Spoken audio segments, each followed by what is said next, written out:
retired war veteran walked out one morning and broke open a dead tree stump on his land, just an old habit, part of his routine.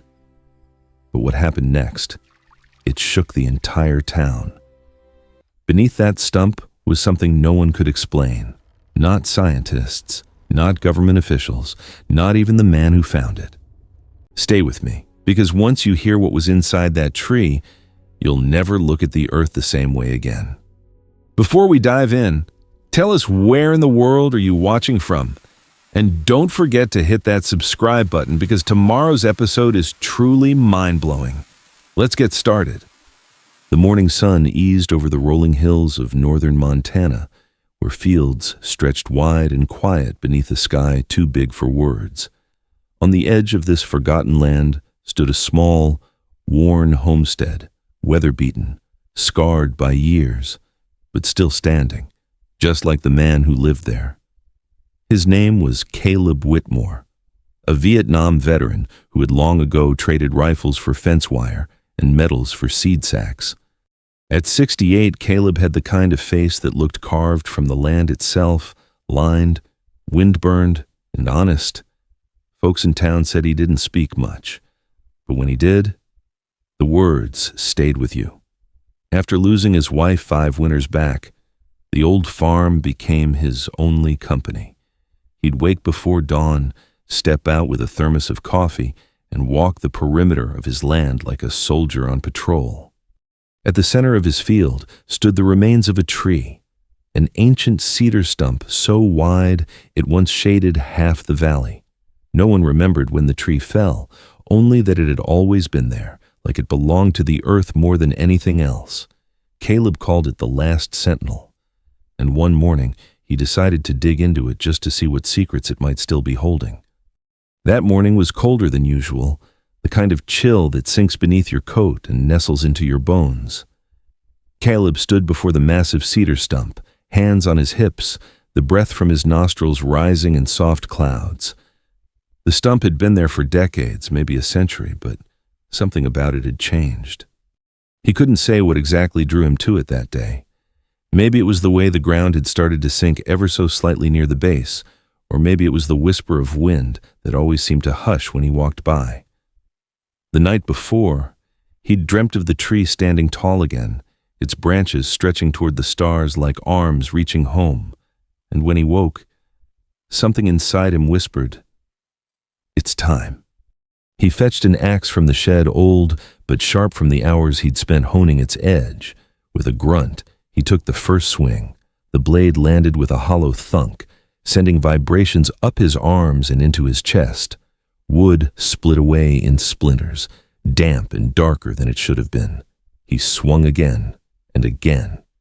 On the 4th strike, the stump gave a sound. Caleb didn't expect a soft crack followed by a subtle hiss, like air being released from something that had been sealed for far too long.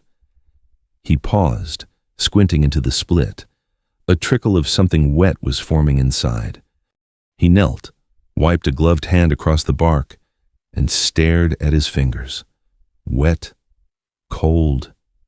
It wasn't sap. It wasn't dew. It was water, clear as glass.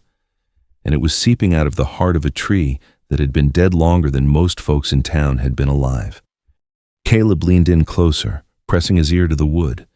There was a sound, faint, subtle, like dripping, like something moving. The silence around him deepened. He backed away slowly, staring at the water pooling beneath the roots. The soil was softening, darkening, almost trembling beneath his boots. He stood still for a long time, watching, listening. The sound grew louder the longer he stood there. Drip, drip, drip. That evening, the sky was smeared with oranges and violets, the kind of sunset that begged you to believe in something more. Caleb sat on his porch, staring toward the stump.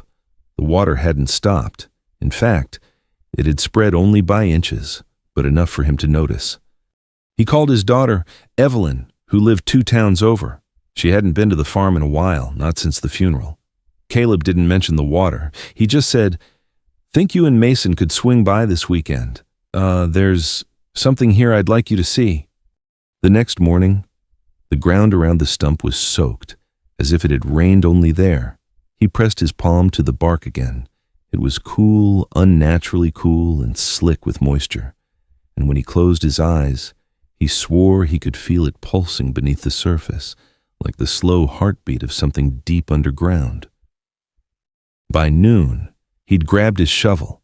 Something inside him, something old and military, said, "You don't ignore this. You investigate." He dug slowly, methodically, circling the stump in measured arcs. The deeper he went, the wetter the earth became. The water wasn't flowing in from somewhere else, it was coming from beneath the stump, bubbling upward like a spring, but cleaner, more deliberate. Then his shovel struck something solid. It rang. Not like stone, not like root, but metal, smooth, cold. Caleb crouched low and brushed the mud aside. A curved edge emerged, rusted but intact. It looked like a lid, a hatch, maybe 2 feet across, maybe bigger. He just stared. The air around it was damp and warm, and the ground, it throbbed. A low vibration rose into his fingers as he touched the metal, like something beneath was stirring. Slowly, patiently. He didn't sleep that night. Instead, he sat in his old recliner by the window, the rifle his father gave him resting across his knees, the soft glow of the porch light illuminating the silhouette of that ancient stump. He wasn't afraid, but he wasn't calm either. By morning, the air smelled different, earthier, almost metallic. The water hadn't stopped, and neither had the whisper of the stump. By the third day, the hole Caleb had started around the stump had become a pit, a wide, dark bowl of earth soaked through with cold, clear water that never stopped rising. The metal lid remained buried, like something half swallowed by time. He hadn't tried to open it, not yet, but it was calling to him, not in words, in weight. That morning, Evelyn and her husband Mason arrived, their tires crunching through the gravel drive, the bed of their truck loaded with groceries, tools, and Evelyn's worry. "I thought you said the barn needed repairs," she said as she stepped out, scanning the field. "Not whatever this is." Caleb didn't speak right away. He pointed toward the stump, now more of a crater, and said simply, "I found something under it. I'm not sure what it is, but it's not natural." Mason, an electrician by trade and a skeptic by instinct, walked over to the pit and peered down. "That's metal," he muttered. "Could be a septic tank or some old storage bin. Maybe military." Caleb shook his head. There were never any tanks out here. No basements, no bunkers, just earth and tree roots. They stood in silence for a long while, watching the water swirl slowly over the lid surface. It wasn't rushing. It wasn't flooding. It was rising steady and rhythmic, as if something below was breathing. Later that afternoon, Evelyn convinced Caleb to call the county office. A young man answered the phone, uninterested and distracted. "Groundwater shift," he said. "Happens sometimes after droughts. You probably hit a shallow spring." But Caleb knew better. This water wasn't from rain or runoff. It was rising through the tree. That night, the air was thick with humidity. The crickets were silent. Even the wind had stopped. Caleb sat on the edge of the pit with a lantern, staring into the soft reflection of the sky rippling off the water's surface. He could still hear it deep, deep below the faint hum, the movement. Then it happened. At exactly 2:12 a.m., the ground trembled not enough to knock anything over, just enough to be felt. Caleb froze, hand tightening around the lantern handle. Then came a low, echoing sound. Not thunder, not footsteps, something else, something ancient and heavy, like stone being dragged across stone from far below. A second tremor followed. This one cracked a shallow vein along the edge of the pit. Water surged, fast, breaking the calm. The stump gave a groan, not like wood snapping, but like something alive exhaling after a long, long sleep. Caleb stumbled backward, his boots sinking into the wet ground. A sharp metallic clang rang out from beneath the surface, and with it the lid began to shift. Slowly, gratingly, as if it was being pushed open from the inside. The water surged again, shooting upward in a geyser 3 feet high, drenching Caleb and dousing the lantern. Everything went black. He gasped and backed away, soaked and breathless. The only light now came from the moon, and it danced across the surface of the water, which churned as if something beneath was turning. From the porch, Evelyn screamed his name. Mason raced down with a flashlight. What the hell's going on? Caleb didn't answer. He just stared into the pit, chest heaving, the smell of earth and iron thick in the air. It moved, he whispered. That damn thing moved. The following morning, word had spread. By noon, 2 sheriff's deputies, a man from the local paper, and half a dozen neighbors lined the edge of the field. Everyone had a theory, a buried tank, a fault line, a forgotten well, but none of them explained the heat that rose from the water or the way the ground vibrated when you stood too close. When one of the deputies tried to poke at the lid with a metal rod, the ground pulsed beneath his feet and the rod snapped in two like a twig. He didn't try again. "We're calling the state," the sheriff said, eyes narrowed. "You've got something bigger than an old stump here, Mr. Whitmore." Caleb didn't argue. He just nodded and said, "You might want to do it quick." That night, the town lost power. Every light from the valley to the ridge flickered and died, except one Caleb's porch light. It stayed on, buzzing faintly with a strange, unnatural hum. And across the field, from the heart of the pit, rose a single constant sound. Drip, drip, drip! Not water, not anymore. It was something else, something that made the whole town freeze. The state team arrived 2 days later, unannounced but unmistakable, 3 black SUVs, a survey truck, and 4 people who didn't smile much. They wore boots too clean for Montana mud and spoke in clipped sentences as they set up sensors around Caleb's property. One of them, a geologist named Dr.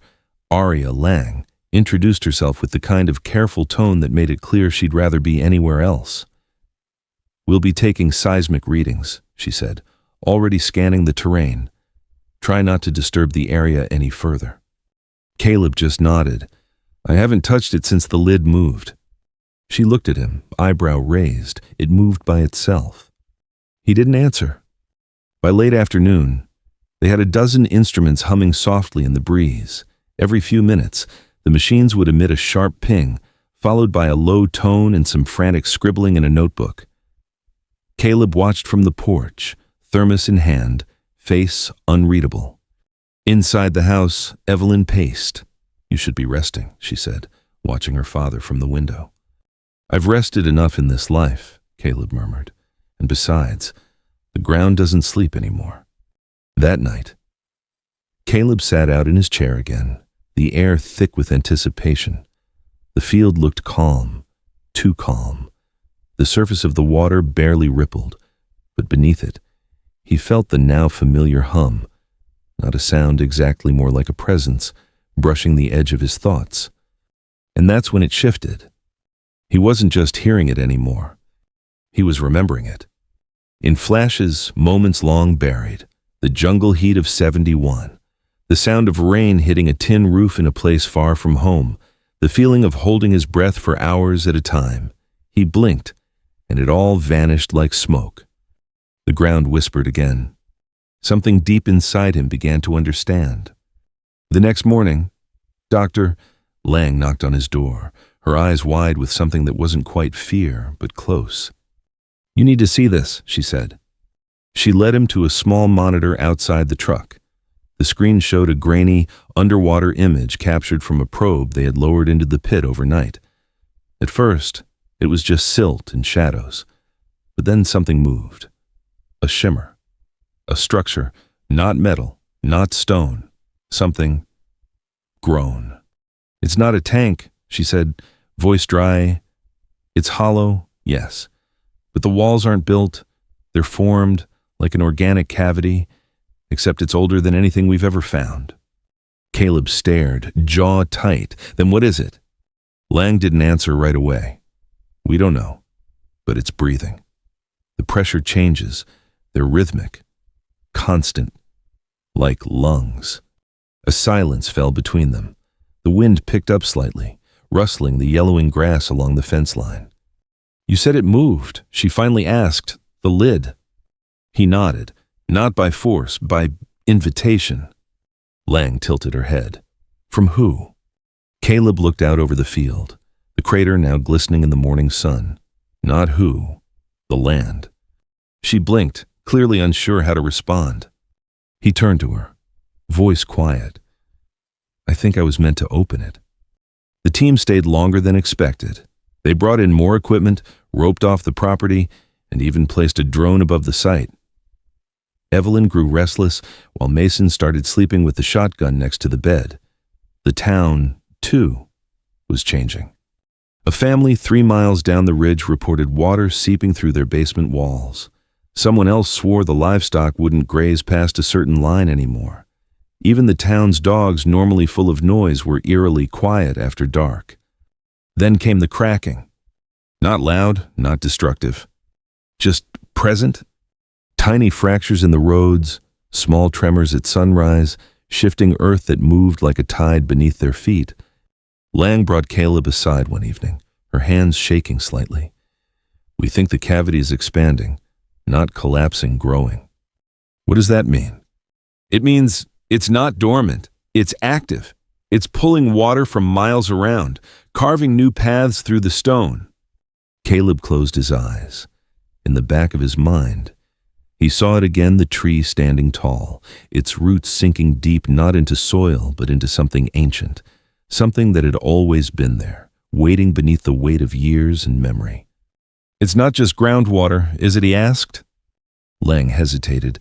"No, it's something else." That night, as the wind picked up and the trees bowed under invisible weight, Caleb felt something shift inside him. A deep, aching clarity. This wasn't about collapse. It was about revelation. The tree had never been just a tree. It had been a seal, a sentinel, a keeper of something the earth had tried to hold back, but time and pain and silence had worn it thin. And now it was awake. 3 days after the state scientists arrived, something shifted, not underground, but in Caleb Whitmore himself. He was standing at the edge of the crater just after sunrise, the sky painted in soft purples and pale gold. The water had stopped rising for now, but the hum beneath the surface pulsed stronger, steadier. He could feel it through his boots, rising through his bones, like an ancient drumbeat he hadn't heard since he was a young man walking through foreign jungles with a rifle and a prayer. And that's when the idea came, not in words, but in instinct. This wasn't just something to fear. It was something to understand. He waited until Dr. Lang and her team returned from the county office before pulling her aside. "I want to go down there," he said plainly. Lang nearly dropped her clipboard. "Excuse me, I've seen the water. I've seen what's happening to the land. I've felt it. But I need to know what's under it." Lang's expression darkened. "It's not safe. We haven't mapped the cavity's edges. We don't even know if that metal lid is stable enough to hold weight, let alone open. You could trigger a collapse." Caleb didn't blink. "You said it was growing. If that's true, we don't have time to wait. And I'm not asking for permission, I'm telling you." He turned and walked toward the barn without another word. Inside, Mason was repairing an old harness.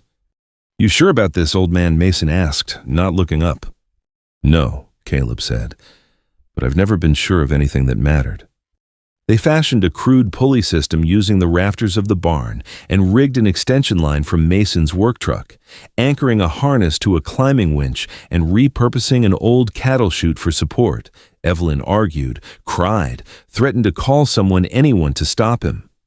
But Caleb only kissed her forehead and whispered, "The land is talking, sweetheart. Somebody's got to listen back." By noon, a small crowd had gathered again. Neighbors, deputies, reporters with cameras slung around their necks like toys they didn't know how to use. The state team protested, but Caleb was already strapped in, helmet on, rope in hand. The metal lid had shifted enough to reveal a narrow gap, and the water around it remained still, as if watching, waiting. Before descending, he turned to Evelyn, who stood clutching her son's hand.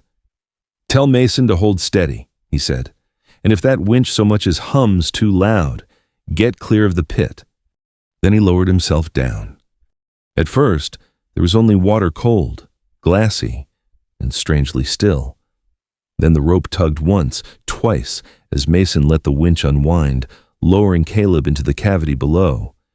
The light from his helmet beam danced against smooth, curved walls, not concrete, not stone, but something else, something that absorbed the light. The walls pulsed with veins that shimmered faintly, like something alive just beneath the surface. Caleb didn't speak. He didn't dare. The air was thick with warmth, humid and dense, like the breath of the earth itself. The descent wasn't far 20 feet, maybe, but it felt like falling through memory. At the bottom, the cavity opened into a small chamber, round and echoing, with roots hanging from the ceiling like upside-down veins. He stepped carefully, every movement deliberate.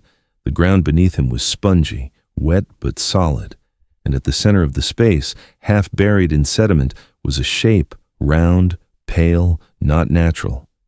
His breath caught. He knelt. It wasn't a stone or a shell or some relic of past industry.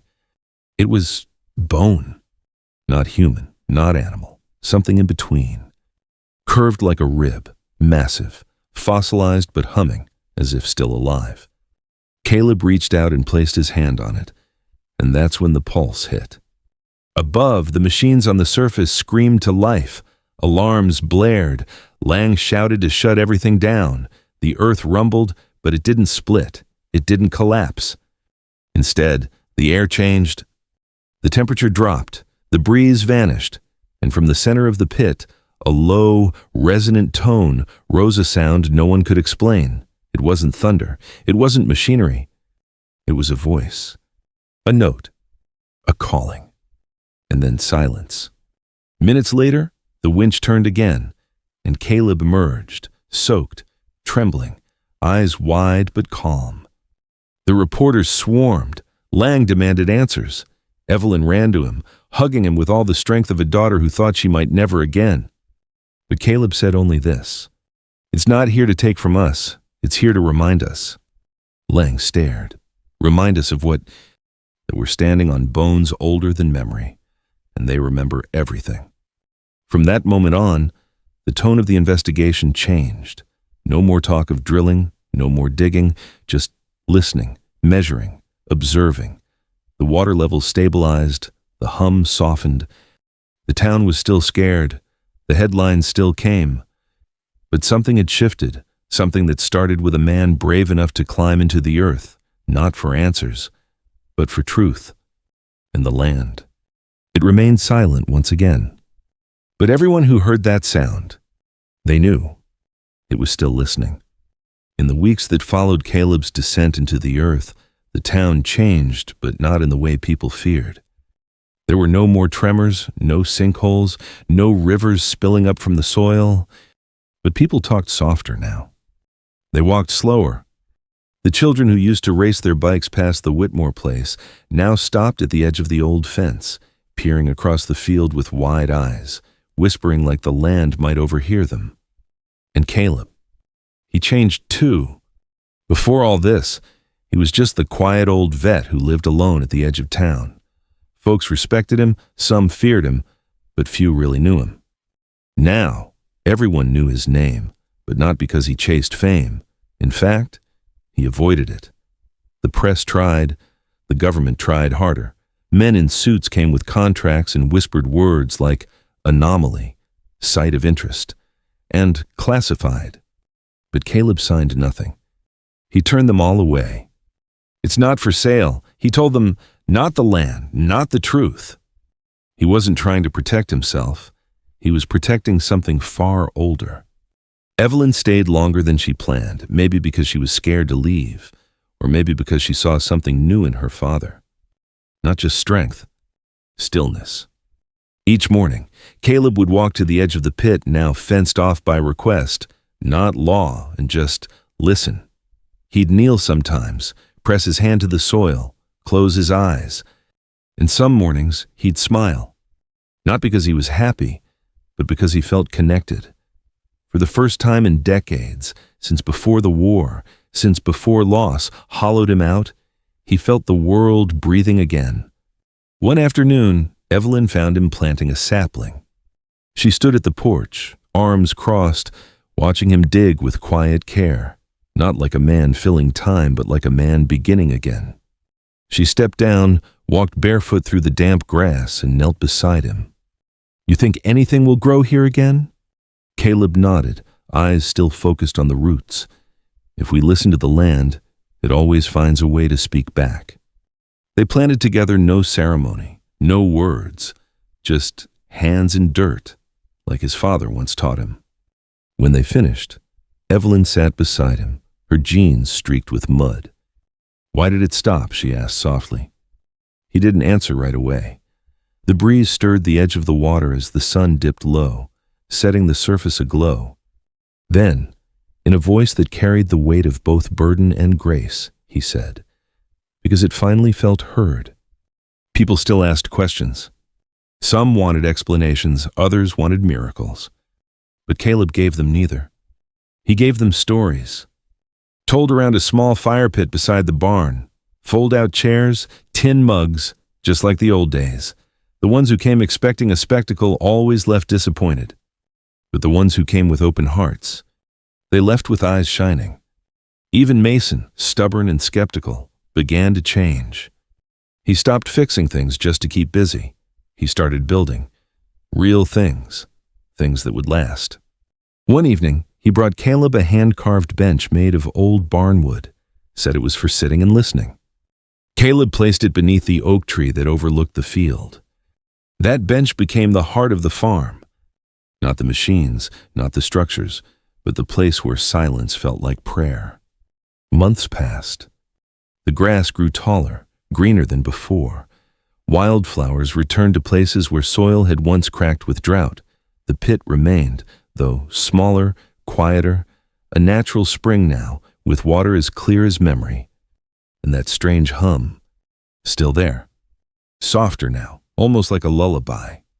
One morning, Caleb woke before dawn, as he always did.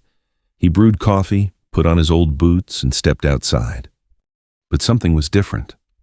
Not wrong, just different. The air smelled of wet leaves and cedar bark. The light was gold before the sun had even crested. He walked to the bench and sat, watching mist rise from the water like breath, and for the first time in a long, long while, he wept. Not out of fear, not out of grief, but out of gratitude for the pain that cracked him open, for the silence that taught him to listen, for the old tree stump that had buried not just roots, but truth. In a world full of noise, Caleb Whitmore had become something rare, a man who listened, and the land. It listened back. The first real storm came in mid-September. Not a violent one, no thunder, no lightning, but a steady, soaking rain that rolled in quietly and lingered for days. The kind of rain that seeps into the soul and softens things long buried. Caleb sat on the porch, wrapped in a flannel blanket, a mug of black coffee steaming between his palms. The bench Mason built was slick with dew, and the sapling he and Evelyn had planted now stood half a foot taller, its thin leaves trembling gently under the weight of the mist. The field before him had changed. It was no longer just land. It was a witness. The town had moved on, mostly. Reporters stopped coming. Officials turned their focus to flashier disasters. The barricades were gone, but people still whispered when they drove past the Whitmore property. Some said Caleb had uncovered a buried ecosystem. Others claimed he'd opened a prehistoric cave system or tapped into an aquifer sealed for millennia. But the older folks, the ones who'd been born on this soil, who had buried their hands in it and watched it bury their kin, they said something simpler. The land had a story to tell, and one man was quiet enough to hear it. Life didn't go back to what it was. Not for Caleb, not for Evelyn, not for the people who had stood by that fence line and felt the earth pulse beneath their feet. Instead, Life shifted gently, irrevocably, into something deeper. People visited more often. They brought jars of honey, loaves of fresh bread, pies filled with summer berries and soft apologies. They didn't come to ask questions anymore. They came to sit, to listen, to remember that something sacred lives beneath the noise. And Caleb, he welcomed them all, not with words, just with presence. He'd sit on that bench, hands resting on his knees, the breeze curling through the field like a forgotten hymn. When children asked him what the water was, or what he saw down there, he never gave the same answer twice. Not because he was hiding the truth, but because truth, he believed, was bigger than a single telling. On the anniversary of the event, something extraordinary happened. People from town gathered around the field, forming a quiet circle near the spring-fed pit. Evelyn organized a small service, not religious, but reverent. Mason set up benches. Someone brought a guitar. And without a plan, without a prompt, people began to speak. Not about science, not about theories, but about belonging. An old man spoke of losing his farm in the flood of '93 and how he never returned to the land until he stood beside Caleb and felt it breathe again. A teenage girl, her voice shaking, said she'd been ready to leave the town forever until that day she heard the low hum rising from the ground and realized the earth knew her name. Even Dr. Lang, who had returned briefly to collect follow-up readings, stood quietly at the back of the group, hands in her pockets, her sharp edges softened by time. She didn't speak that day, but she stayed until the last candle was blown out. Later that night, Caleb stood alone by the water. The surface was still clear, reflecting the stars, and in that stillness, he finally understood what the land had tried to show him all along. Nothing stays buried forever. Not pain, not truth, not memory. Beneath every field, beneath every scar, there's a rhythm older than sorrow and deeper than fear. And when the time is right, that rhythm rises not to destroy, but to remind that we are part of it, that we are carried by it, that the land is not just something we own, it's something that owns us back. Caleb didn't fear what lay below anymore. He respected it. And in that reverence, he found peace. Not the loud, triumphant kind, but the quiet, rooted kind. The kind that sits beside you as the rain falls and says, "You're still here," and that's enough. The sapling continued to grow. The water remained clear, and the hum beneath the soil, it never left. But it no longer felt like a warning. It felt like a promise. Sometimes, the most powerful voices don't speak in words. They rise from the soil, they echo in silence, they hum in the bones of the earth until someone finally listens. Caleb Whitmore didn't ask for a miracle. He didn't seek fame, or answers, or absolution. He simply followed his instinct when something ancient stirred beneath his land. And in doing so, he reminded all of us of a truth we so often forget. The world is not dead beneath our feet. It's waiting, watching, whispering. In a time where noise drowns out meaning, Caleb became something rare, a man who slowed down, who paid attention, who let the silence speak. And that changed everything. The lesson: you don't have to fight the earth to understand it. You only have to be still long enough to hear what it's been trying to say all along. If this story stirred something in you, if it made you pause, reflect, or simply feel a little closer to the world beneath your feet, make sure to subscribe and tap the bell so you don't miss what's coming next. Thanks for watching, and we'll see you in the next story.